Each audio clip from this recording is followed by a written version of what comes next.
people. 900 people. Yeah. It was just starting up. That's why we moved out that way. And it was a poultry estate. It was a small white farmhouse with a barn and a poultry house and lots of land, which we thought was lots of land. 2 or 3 acres at that time was a lot of land to us, living in the city on a city lot. And then Inverness took it over, so today it is a part of Inverness. That same property today is worth a few $1 million.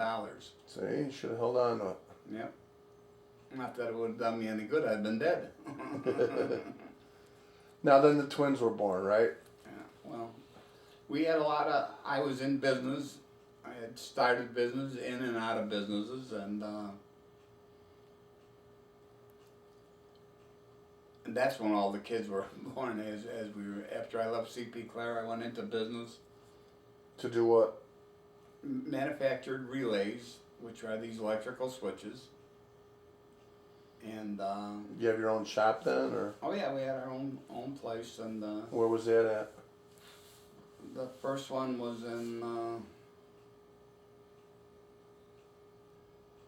Crystal Lake, I think it was.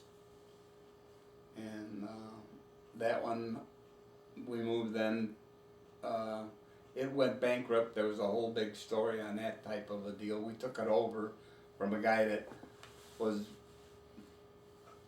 double dealing on the books and running the business into the ground.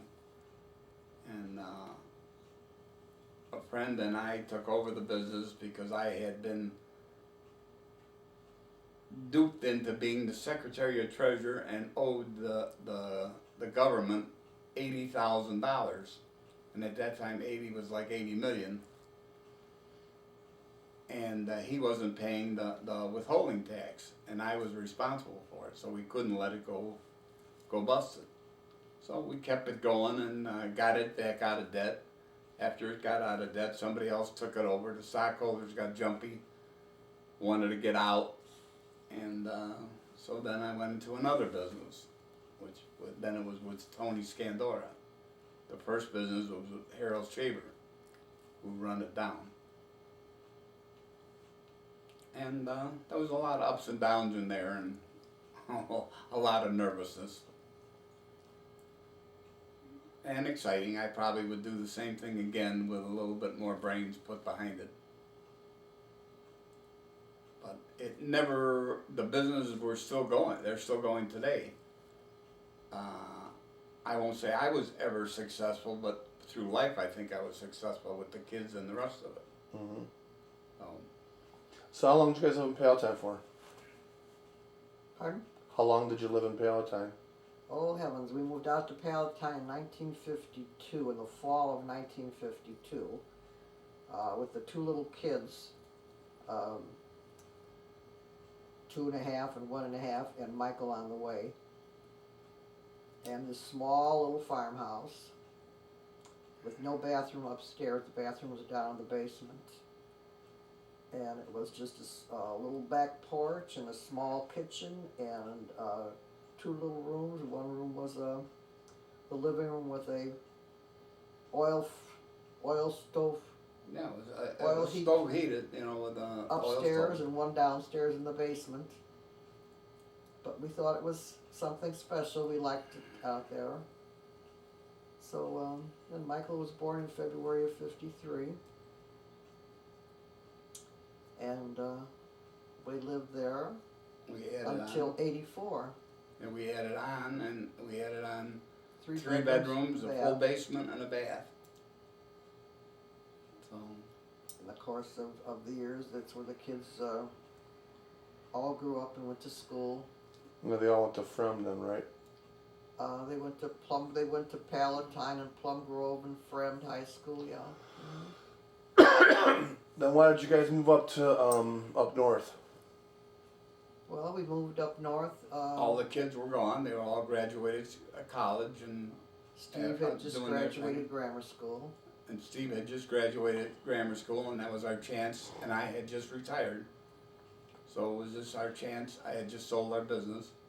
No, you didn't. Well, '84, then Yeah, what you didn't get up till there till quite. So then we retired to be up there, so I could have what she had for 35 or 40 years in Palatine, which was all open woods. That's where we were up in Green Bay, is all woods and Well, so- because we had bought this, we had bought our so-called cabin summer home up there a few years before. And always said that we were going to retire up north when we could. And then when we decided to, that's what we did up there. And that was what, actually, wasn't it Crivets or something, or Silver Cliff is what Right. the name of the area was. And it was about an hour and a half northwest of that other town. Up Green Bay, yeah. Up in the so-called North Woods. North Woods, yeah. Yeah. It And was 78 miles northwest of Green Bay. Now was that? Now you guys did additions on that place then too, Yeah. right? That would look like what, more like a hunter's lodge or something like that, or summer It was cabin. just a cabin, a small Hunter. cabin, a hunter's cabin. And we converted it into year-round home, insulated, put furnaces in, put deep well in, and certain things like that. Nothing elaborate, but just And enough the, to the live. garage and everything. right. And Yeah, 2 garages, and it was just a fun place at that time. it had to get cold in the winter up there, though. I mean, I don't know how you guys dealt with the snow. We liked it better than here. It was not as cold to us there as this is here. This is a damper cold. Yeah, I guess so. It's different. It's just 20 below. It didn't feel like 10 below here or 5 below here. Well, I'm just glad you guys moved down here for a couple reasons. For one, because the well, it's a shorter ride, but you know, it had to be what 8 years ago when you threw a scare in a Diane, thought you had a heart attack, and you're way out there in the middle of BFI. yeah, You know, 40 minutes away from the nearest Piggly Wiggly. yeah. It was like I said. It was an hour from the hospital, and then at least 45 minutes before your rescue squad. your rescue squad got to you. So you're an hour and 45 minutes from a hospital from at the fastest. Mm-hmm. So no, I was unhappy that we moved down here, but I'm happy we moved now because I knew I was failing at the time. I could feel it. That I couldn't keep up with the things that I wanted to do, and then it's no longer fun anyway. So now it's easier just for everybody. I mean, I can fall out the door and I'm in the hospital. Literally. It is, yeah, right. I'm 3 blocks or 5 blocks from the hospital. Talk about your mutts. My dog. Well, we had kennels. We owned. We had several different breeds of dogs at We've one had almost time. every type of dog you can think of. I used to train dogs, take dogs in that Other people didn't want any more. that They were couldn't handle. unacceptable to other people, that were either biters or runaways or unruly. And So in Palatine, we settled on a Doberman for some reason. well, that was How did we get the first Doberman? Anyway, that's when our Airedale got poisoned, or not poisoned, but when we had the Airedale. well, we didn't have a dog. What dog did we have when we moved out from Chicago to Palatine? That little, it was a spaniel. I forget what the name of it was. Well, we but it had used to Bambi, which smile. was a boxer up in Chicago, and then what did we? Boxers were when we were in Chicago, and when we got into Palatine, we had a spaniel when we first moved there. Then we had a German Shepherd.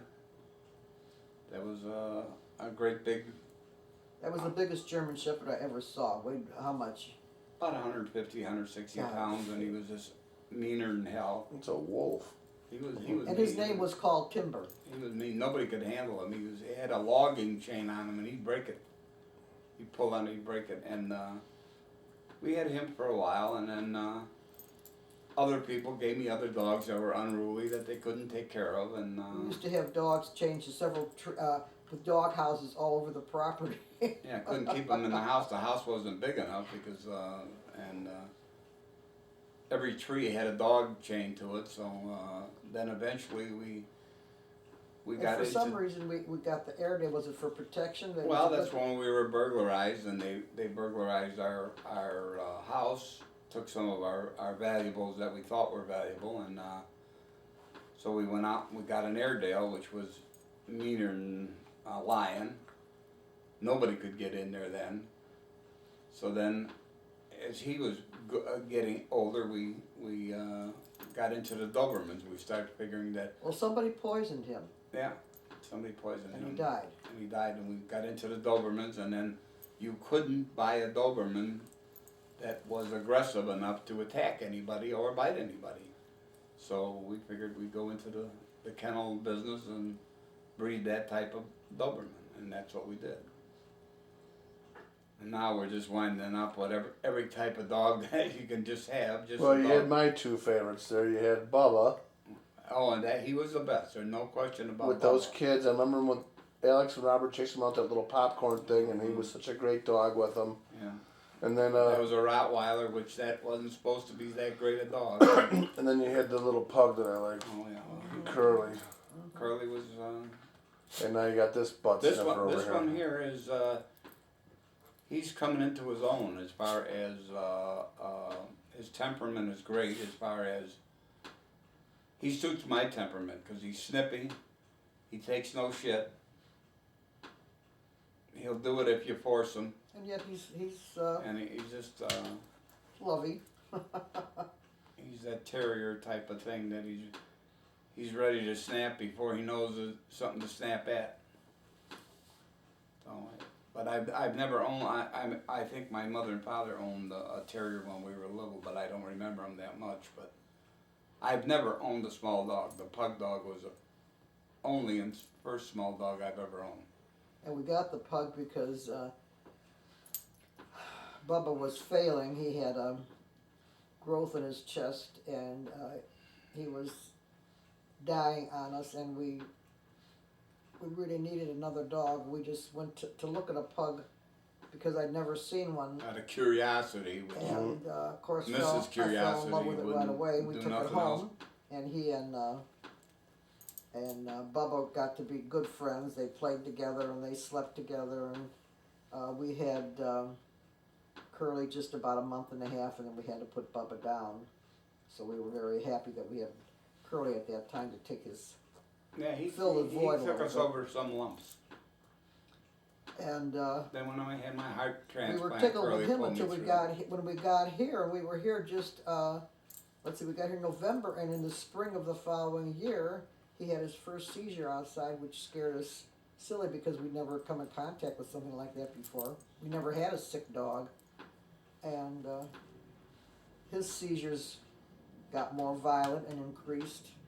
And when Dad was having his heart problem, that's when Curly became very ill. And we thought we'd have to possibly put Curly down at that time, and Dad was very upset going in to have his operation, and the dog was sick, but the dog pulled through and stayed with us for the whole following year, which we felt somehow he was meant to stay with us and bring us through that year after Dad's operation, which he did.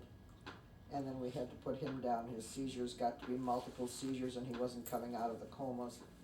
And he led us to this one. And the very next day after we put Curly down, we went out looking for a dog. We were so lost without a dog in the house, and we found At the Cody. veterinarian is where this one was right near that veterinarian that put that Curly down.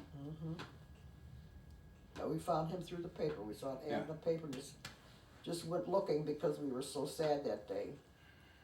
And we just thought he was the thing, brought him home. Now we know he's the thing. Grandma Lou, growing up, what did you want to be? You know what I really wanted to do was be a pilot and learn to fly.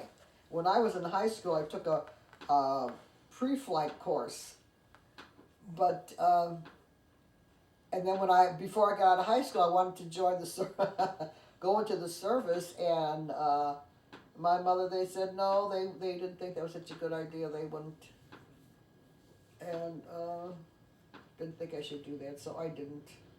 And I don't know, I never really had any big desire to be anything one particular. I had thought about flying at one time, but that sort of went out of my head after a while. And now, of course, I've never been up in an